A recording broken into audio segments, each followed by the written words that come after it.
सूखे उससे पहले तुम लौट आना।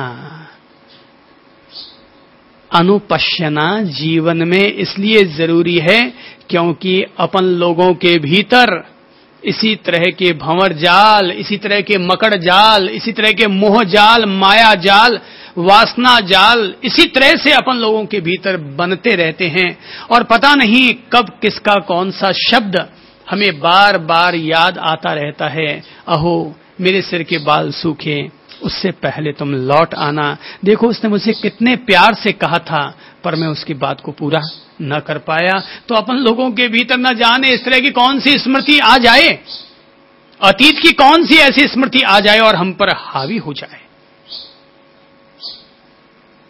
तो ऐसी जब जब हावी होगी तो हम क्या करें? महावीर ने कहा था तब ऐसी स्थिति में तुम्हें 4 तत्वों की पुनः पुनः अनुप्रेक्षा करनी चाहिए, पुनः पुनः चिंतन करना चाहिए, पुनः पुनः ठोस उसकी अनुभूति करनी चाहिए। महावीर और बुद्ध ये दोनों अलग अलग दिए हैं, पर कोई ये मत समझना ये दोनों अलग अलग हैं। साधना के मार्ग पर दोनों एक ही, अलग अलग माटी के दियों में जलने वाली एक ही ज्योत है। इसीलिए जब महावीर और बुद्ध दोनों बोल रहे हैं तो दोनों लगभग एक ही बात बोलना चाहते हैं। बुद्ध और महावीर दोनों ही तब कहते हैं तब तुम अपनी ठोस अनुभूति पर पहली बात चिंतन और मनन करना, दूसरी बात ठोस अनुभूति के आधार पर निर्णय करना कि ये जो मैं उलझा हूं क्या वो ठीक है। महावीर ने 4 अनुप्रेक्षाएं दी, अनित्य, अशरण, एकत्व, अन्यत्व अर्थात अनित्यम। सब कुछ यहां अनित्य है। सोचो क्या अपने साथ लाए और क्या साथ ले जाओगे। गीता के भगवान श्री कृष्ण कहते हैं सोच सोच कर सोचो, जब तुम धरती पर आए तो क्या साथ लाए थे और जब तुम यहां से जाओगे तो क्या साथ लेकर जाओगे। खाली आता है, खाली आ जाना है, फिर क्यों इतनी धमाल चौकड़ी मचा रखी है। हां कुछ साथ ले जाते हो तब तो बात समझ में आए, जाना खाली हाथ है फिर क्यों इतनी सरपच्ची की जाए। अनित्यम बुद्ध का तो शाश्वत संदेश है, उनकी तो यह शाश्वत अनुभूति है कि यहां सब कुछ अनित्यम अनित्य है, सब कुछ यहां पर बदल रहा है। महल खंडहर हो रहे हैं, अमीर गरीब हो रहे हैं। जिस रावण के मुकुट आसमान तक छुआ करते थे वे ही लोग कभी धूल धूसरित हो जाते हैं, मिट्टी में पलीत हो जाते हैं। अर्थात यहां पर कौन है जो कि शाश्वत रहा है। सब कुछ अनित्य परिवर्तनशील, सब कुछ अनित्य परिवर्तनशील। बच्चा जवान होता है, जवान बूढ़ा होता है, बूढ़ा मर जाता है। सब कुछ अनित्य। कहते हैं अशरण, यहां कोई शरणभूत नहीं है। लगता है ये मेरा सहारा बनेंगे, वो मेरा सहारा बनेंगे। भाई जब तक मैं समर्थ हूं और जब तक आप समर्थ हैं, दोनों एक दूसरे का सहारा बने हुए हैं। जब मैं असमर्थ हो जाऊंगा, मैं मृत्यु की दहलीज पर खड़ा हो जाऊंगा, तब कौन मेरे साथ आएगा। कोई साथ नहीं आने वाला, कोई साथ नहीं जाने वाला। इसलिए महावीर कहते हैं अशरण। महावीर कहते हैं अशरण। अनाथी मुनि की कहानी अपन सब लोगों को याद होगी कि जहां पर श्रेणिक जाकर के अनाथी मुनि से कहता है अहो मित्र, इतनी भर जवानी में इतना सुंदर तुम्हारा मुखमंडल, फिर भी तुमने सन्यास ले लिया, आखिर वजह क्या। अनाथी ने कहा इसलिए क्योंकि मैं अनाथ हूं।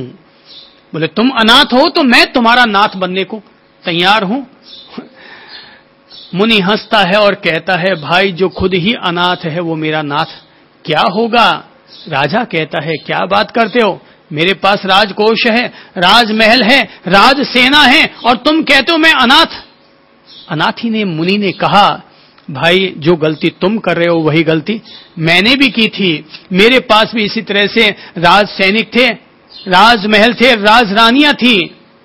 मैं बीमार पड़ गया, सोचता था सब मेरे सहायक हैं, पर एक दिन ऐसा आया, डॉक्टरों ने जवाब दे दिया, राजवैद्यों ने जवाब दे दिया, मैं मृत्यु की दहलीज पर खड़ा हो गया। मुझे लगा कोई किसी का यहां नाथ नहीं है, कोई किसी के लिए शरणभूत नहीं है। मैंने मन में ठान लिया डॉक्टरों ने तो जवाब दे दिया कि कल सुबह का सूर्योदय देख ले तब भी बहुत है, पर मैंने मन में ठान लिया कि अगर कल का सुबह उग गया, कल का सूरज उग गया तो मैं अपने जीवन के अंधेरे को दूर कर दूंगा। कल का सुबह का सूरज अगर उग गया तो मैं अपने जीवन के अंधेरे को दूर कर दूंगा, जन्म जन्मांतर के अंधेरे को दूर कर दूंगा और उस अंधेरे को दूर करने के लिए संन्यास धारण कर लूंगा। मेरे संकल्प का प्रभात समझो, मेरे संकल्प की शक्ति समझो या प्रभु की व्यवस्था समझो। अगला दिन भी आया, सूरज भी उगा और सूरज उगने के साथ ही मैं भी राजमहल छोड़कर निकल पड़ा, इस बोध के साथ कि यहां कोई किसी के लिए शरणभूत नहीं है, कोई किसी का नाथ और स्वामी और मालिक नहीं है। तभी से मैंने अपना नाम भी रख लिया, अनाथी मुनि, अर्थात जिसका कोई नाथ नहीं है उसका नाम है अनाथी। सब अशरणभूत है। साधक बार बार इस बात का चिंतन और मनन करे, अनुप्रेक्षा करे, ठोस अनुभूति के आधार पर समझे, बुद्धि के तल पर भी समझो, ठोस अनुभूति के आधार पर भी समझो, कोई यहां पर शरणभूत नहीं है। जीव अकेला आता है और अकेला ही जाता है।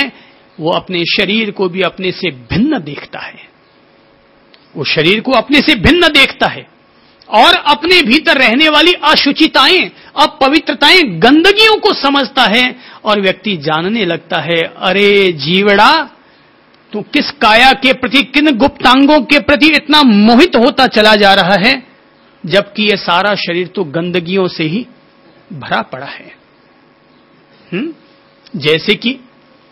जैसे कि कोई पति पत्नी आपस में गले लगते हैं तो गले बाद में लगते हैं, उससे पहले गले पर रहा हुआ पसीना एक दूसरे के पहले लगता है। कहते हैं होठों से होठों का चुंबन होता है, पर जरा बताओ कि होठों से होठ छूते हैं कि होठों पर रहने वाला थूक एक दूसरे को उपलब्ध होता है।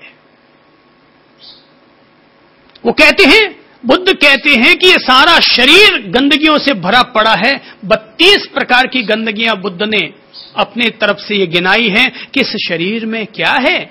जो लोग वासना के प्रवाह में जैसे ही हमारा चित्त भटक जाए, उलझ जाए, रह कर वही वासना की तरंगे और प्रवाह हमें घेरने लगे, तब साधक चिंतन करे, मनन करे, ठोस अनुभूति करे, प्रत्यक्ष अनुभूति करे, प्रत्यक्ष अनुपश्यना करे और जाने इस शरीर में है केस, रोम, नख, आंख में मैल, नाक में सेड़ा, मुंह में थूक, लार, कफ, पित्त, हड्डियां, त्वचा, मांस, नाड़ियों का गुच्छा इस शरीर में है। आमाशय, जठराग्नि, मलाशय, मूत्राशय, गर्भाशय, वीर्याशय इस शरीर में है। मल, मूत्र, इस शरीर में कुछ भी चीज डालो तब भी वही परिणाम आता है। केशर का शरबत पियो तब भी अगले दिन क्या केशर की खुशबू आती है या क्या आता है? क्या आता है अगले दिन? दुर्गंध आती है। इस शरीर में आजकल लोग अपनी बगलों में वो क्या लगाते हैं? सेंट का वो जो लगाते हैं ना, परफ्यूम है, बगल में जो लगाते हैं परफ्यूम। सुबह लगाया परफ्यूम, क्यों जी आप पाउडर लगाते हैं क्या? क्या लगाते हैं? डीओ। अच्छा ठीक है, डीओ और परफ्यूम आप लगाते होंगे, तो जरा एक बात बताइए, सुबह लगाया परफ्यूम है ना, दोपहर में अपनी बगल को सूंघ कर देखिएगा तो पता चलेगा कि डीओ आ रहा है या क्या आ रहा है भीतर से। अपन बगल में सूंघ कर देखें तो पता चलेगा किसकी खुशबू आ रही है। लोग डव साबुन लगा लगा के नहाते हैं, है ना, वे गोरे हो जाएंगे, चमक आ जाएगी, ये हो जाएगा, वो हो जाएगा। अगले दिन देखो, अगला दिन आएगा कहां से? उसी दिन देख लो उसका परिणाम, वही मैल। यूं घिसो गालों को तो लगेगा यार मैल ही मैल आ गया है। जो लेडीजें होते ना, काया के प्रति सबसे ज्यादा लेडीजें ही पागल बनी हुई रहती हैं। ये दुनिया में जितनी भी दुकानें चल रही है ना, ये स्टेशनरी की दुकानें, इनको कौन सी दुकानें बोलते हैं? कॉस्मेटिक, है ना। ये सब लुगाइयों को ठगने की दुकानें हैं,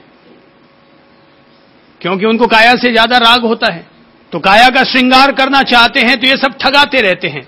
और लुगाइयों का काम है कि वो धर्मोलाई नहीं करती, भाव ताव ज्यादा नहीं करती, वो जितना मांगता हो तो दे देगा। क्या बोले कि वो कोई ज्यादा थोड़ी तो लेगा भाई, क्योंकि महिलाओं को खुद को कमाना तो पड़ता नहीं है, कमाता कोई और है और वो ले जाकर के देखिए आ जाती है। कौन माथा बूढ़ी करे? बोले भाई इस दुकानदार से इतनी माथा बूढ़ी करेंगे, उससे तो आधे में तो, उससे आधी माथा बूढ़ी में तो अगले का जेब हल्का कर लेंगे, अपन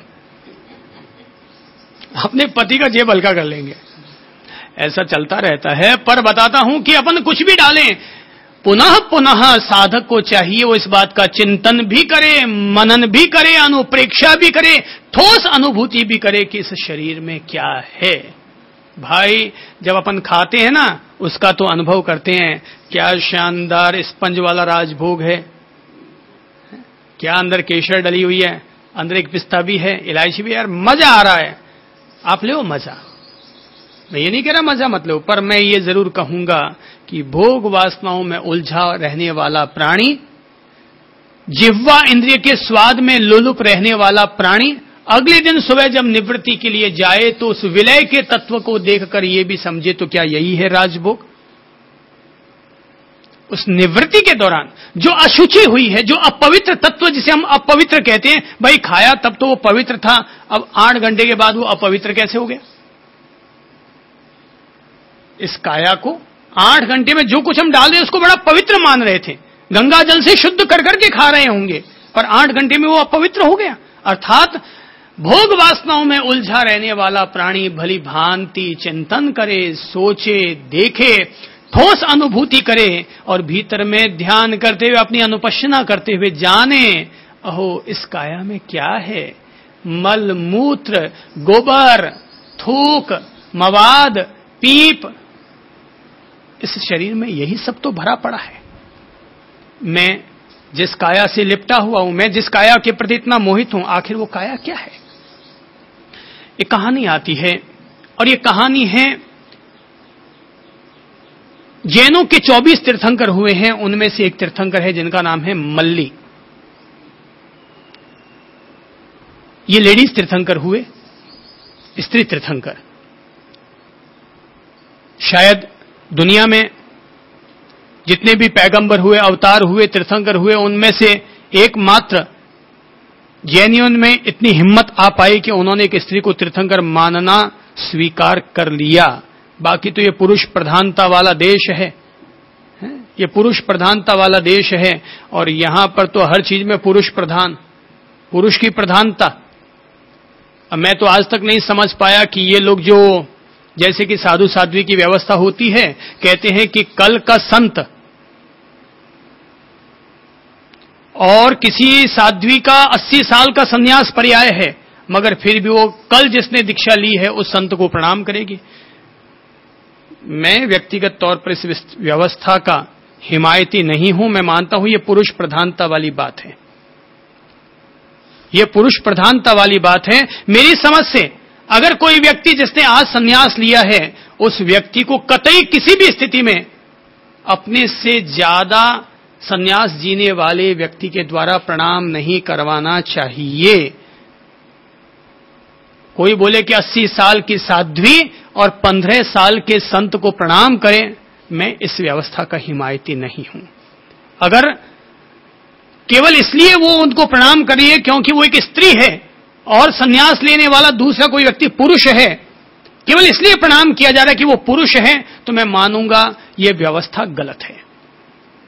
फिर तो लिंग महत्वपूर्ण हो गया, स्त्रीलिंग पुल्लिंग, फिर चरित्र कहां महत्वपूर्ण हुआ? अगर हम कहते हैं कि पहले जिसने संन्यास लिया है वो बड़ा है, तो भले ही संन्यास लेने वाला